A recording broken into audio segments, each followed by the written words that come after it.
پھر اللہ نے یہ رات کا نظام بنایا ہے، جعل لکم اللیل لباسا والنوم سباتا، رات پردے کی چیز ہے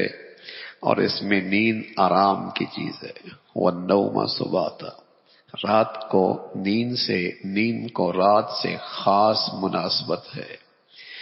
یہ مشینری اللہ نے بنائی ہے اور اس مشینری کا لحاظ کر کے اللہ نے اس کائنات کا یہ سارا نظام بنایا ہے۔ دنیا کی سائنس تو آج جا کر کچھ نہ کچھ چیزیں لوگوں کے سامنے پیش کر رہی ہے کہ رات کا جو پہلا حصہ ہے اگر آدمی اس میں آرام کرے تو اس کے جسم کو 100% اس کا فائدہ ہوگا، اور اگر رات کے دوسرے حصے میں آرام کرے گا تو اس کا فائدہ آدھا رہ جائے گا، اور اگر تیسرے حصے میں آرام کرے گا تو پھر اس کو فائدہ نہیں ہوگا، نہ نقصان ہوگا اور نہ ہی فائدہ ہوگا، اور اگر چوتھے حصے میں آرام کرے گا تو اس جسم کو اس نیند سے نقصان ہونا شروع ہو جائے گا۔ اللہ کا نظام تو میں عرض کر رہا ہوں صدیوں سے چل رہا ہے۔ دنیا کی سائنس اور اپنی تحقیق اور اپنی معلومات سے اب کچھ نفع نقصان کی چیزیں دنیا کو انسانوں کو بتانے لگی ہے کہ اس رات کا انسان کی نیند سے کتنا گہرا تعلق ہے،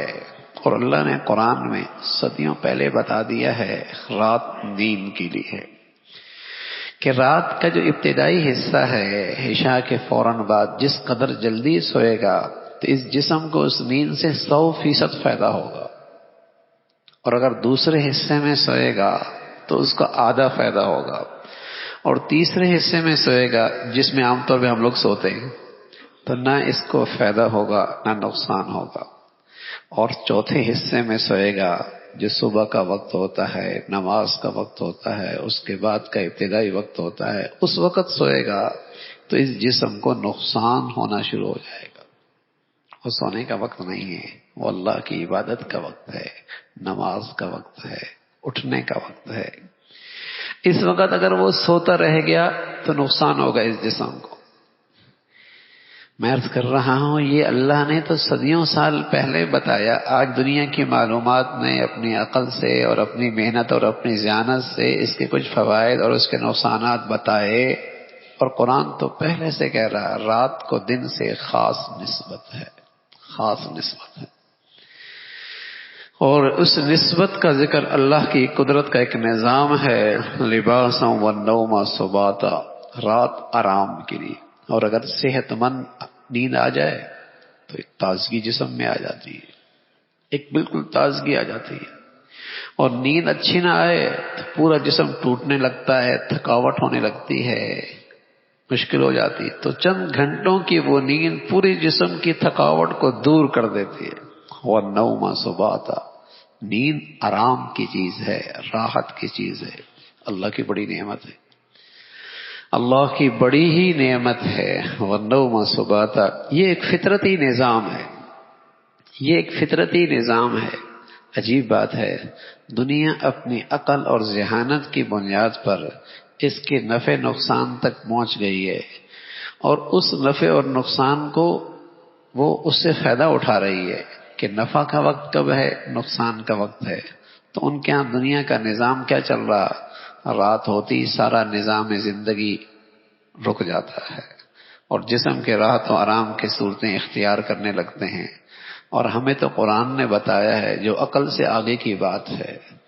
ذہانت سے اور انسانی تجربوں سے آگے کی بات ہے، ہمیں تو اللہ اور اللہ کے رسول نے بتایا ہے، لیکن مسلمانوں کی زندگی شروع ہی رات کو ہونے لگی ہے، مسلمانوں کی زندگی شروع ہی رات کو ہونے لگی ہے۔ مغرب اور غیر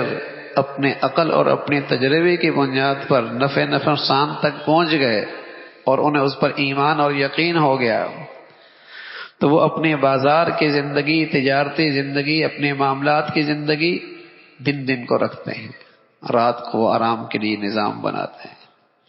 اور ہمیں تو عقل اور تجربے سے آگے کی بات، ہمیں اس کی حقائق معلوم تھے، اللہ نے بتایا تھا، اللہ کے رسول نے بتایا تھا، لیکن بدقسمتی سے ہم نے اسے نظر انداز کیا، اور ہماری زندگی کا سلسلہ رات کو شروع ہونے لگا۔ رات کی فطرت کے خلاف ہے،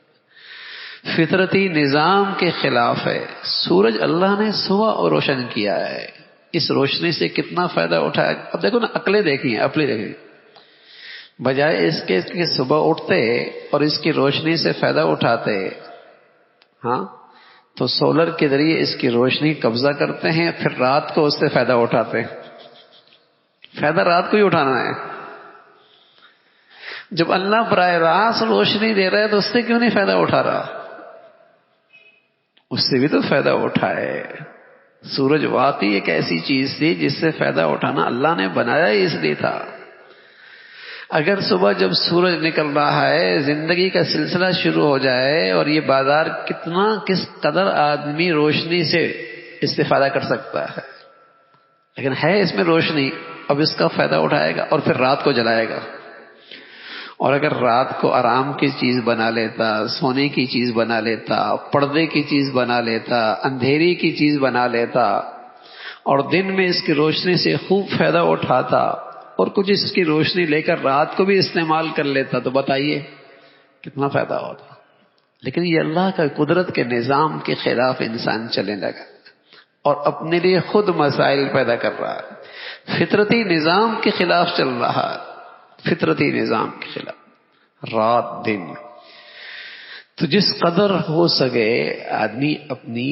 زندگی کا نظام بدلے. اگر ہم آج کچھ بدلتے رہیں گے آہستہ آہستہ، کل ہمارے بچے اور بچیاں بھی اس رخ پہ چلیں گے. اگر ہم یہ نظام آہستہ آہستہ خراب ہوتے چلے گئے تو پھر ایک وقت آئے گا ہمارے بچے بچیاں بھی رات جاگیں گے دن سوئیں گے، رات جاگیں گے دن سوئیں گے، اور فطرت کے خلاف.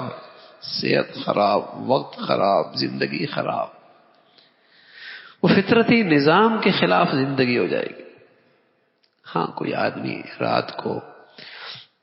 کسی وجہ سے اگر جاگتا ہے، تہجد میں اٹھتا ہے، دیر تک عبادت کرتا ہے، پھر اگر اشراق کے بعد 1-2 گھنٹے آرام کر لینا، وہ نقصان بھی نہیں ہے، اس میں نقصان بھی نہیں ہے.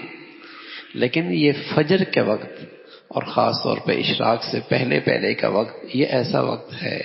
اس میں فرض چھوڑ کر اور اللہ کی اس اطاعت کو، حکم کو چھوڑ کر اگر کوئی آرام کرتا ہے تو 100% یقینی بات ہے اس کے جسم کے لیے بھی نقصان دہ،